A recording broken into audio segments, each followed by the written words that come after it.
大家好，以下係2026年4月13日嘅香港娛樂新聞。我哋即刻關注全港影迷等咗足足10年嘅影壇盛事。第44屆香港電影金像獎仲有一個禮拜，就喺香港文化中心舉行啦。今日大會公布咗更多頒獎嘉賓名單，可以話係星光熠熠。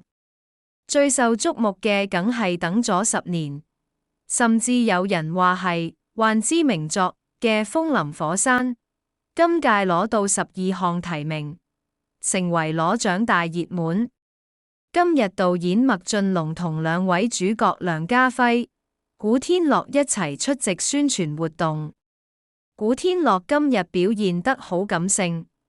佢話見到呢類大型本土製作終於可以上畫，對香港影壇嚟講係打咗一支強心針。佢仲宣布旗下公司嚟緊會投資多幾部本土科幻片，強調話只要有心，香港電影一定有得搞。而影后方面，今屆被形容為姊妹內訌。余香瑩同廖子妤兩位好朋友一齊角逐女主角。余香瑩今日接受訪問時就笑住話：邊個攞獎都咁開心，最緊要係大家一齊去食餐勁嘅慶祝，勝負真係其次，友誼第一。除咗金像獎，依家戲院最熱門嘅作品一定係由江業生同陳藝新主演嘅電影我們不是什麼。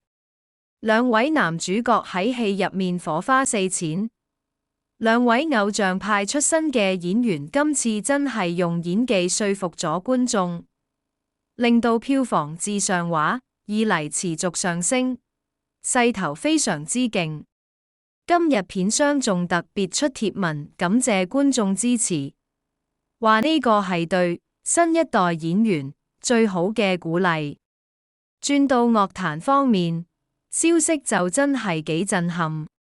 英皇娛樂下個月會喺啟德體育園個主場館開25家群星演唱會，點知今日突然傳出原本擔任音樂總監嘅黃湘俊因為個人原因請辭。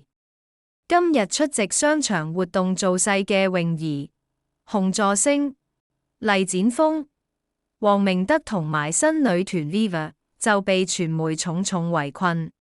泳兒顯得有啲驚訝，佢話收到消息嘅時候都好驚訝，但佢話已經同團隊開咗會，對佢自己嘅演出部分無太大影響。而新人洪助星喺現場就非常搞笑，佢竟然當眾向前輩泳兒示愛，話自己由細到大都係聽泳兒嘅歌長大，搞到全場起哄，泳兒都忍唔住面紅晒，場面非常輕鬆。至於電視圈，依家最紅嘅一定係正義女神。事後佘詩曼今次挑戰法官角色，造型一出已經震撼網絡。今日電視台公布最新收視。呢套劇暫時成為2026年嘅劇集王。同劇嘅譚耀文、陳偉、蔣祖曼、周家樂今日一齊出席宣傳。譚耀文大讚佘詩曼氣場勁到無人能及，而周家樂仲話喺片場見到法官大人喺度讀劇本，佢連大聲呼吸都唔敢，驚會影響到前輩入戲。生活八卦方面，吳若希今日分享佢喺內地置業裝修遇到嘅中伏經歷。佢話遇到好多工程問題，甚至要親力親為監工，搞到頭都大埋。提醒大家返內地買樓要打醒12分精神。另一邊廂，藝人葉倩文最近就有新動向，佢透露自己正喺度讀緊心理輔導課程，準備為自己嘅人生轉型。佢話學咗好多溝通技巧，希望將來可以幫到更多有需要嘅人。而今日最熱鬧嘅地方，莫過於中年好聲音第4季嘅見面會啦。今日大會舉行咗24強見面會，吸引咗大批粉絲到場支持。見到一眾參賽者為咗夢想再次出發，現場氣氛真係好感人。講到明星私人生活，最近最閃嘅莫過於最強好老公馬國明。有網民喺日本新宿捕捉到佢同太太湯洛雯補祝生日。相入面見到湯洛雯喺前面行得好瀟灑，而馬國明就喺後面拎住幾大袋戰利品，成個專業咕喱咁款。今日馬國明透過經理人回覆，話只要老婆開心，自己做咩都冇所謂，真係閃到大家盲。樂壇方面，台灣創作才子盧廣仲尋晚紅館演唱會尾場，驚喜請咗林家謙做嘉賓，兩位才子神仙合唱，聽死一班歌迷。接住落嚟呢個消息一定令姜糖同神徒瘋狂。雖然今日姜濤同盧瀚霆無公開活動，但係據知兩位人氣成員最近經常出入錄音室秘密練兵。有消息指，佢哋嚟緊將會推出一首震撼樂壇嘅合唱作品。雖然兩位當事人仲未親口證實，但係呢個消息一傳出，已經令到社交媒體全面洗版。大家都好期待呢對最強拍檔會擦出咩火花。除咗男團動向，兩位實力派天后亦都有新搞作。李幸倪同王菀之宣布，將會喺嚟緊嘅藝術節有一個跨界合作演出。王菀之今日接受訪問時話，今次唔單止係唱歌咁簡單，仲會結合音樂同裝置藝術，係一次好大嘅挑戰。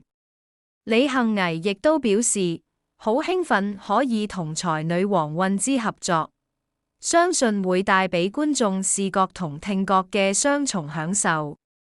喺今日報道嘅最後，我哋要帶住沉重嘅心情報道一個消息：賭王何鴻燊嘅女兒何超霞今日傳出離世消息，終年60歲。據了解，何超霞離世嘅時候，家人一直陪伴喺身邊。佢生前一直低調處理家族事務，亦都非常熱心公益，曾經擔任過東華三院主席。消息傳出後，唔少政商界同演藝界嘅好友都表示深切哀悼，希望佢嘅家人節哀順變。總結今日香港娛樂題括：金像獎最後6日倒數，風林火山12項提名到底係咪傳說中嘅大贏家？江生同陳藝新主演電影《我們不是什麼》票房持續上升，新世代力量崛起。音樂總監黃湘俊突然請辭，泳兒、洪助星現身造勢活動親自回應。佘詩曼法官角色型到核爆，正義女神收視爆升稱霸全港。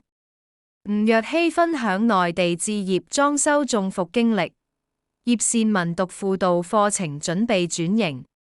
中年好聲音第4季舉行24強見面會，大批粉絲撐場。馬國明日本做最強咕喱，服侍老婆湯洛雯，甜到漏片段曝光。盧廣仲紅館演唱會尾場，驚喜合體林家謙神仙合唱。姜濤、盧瀚霆錄音室現身，全民合唱歌即將面世。李幸倪、王菀之宣布進軍藝術節，音樂結合裝置藝術。賭王何鴻燊女兒何超霞離世，終年60歲。多謝大家。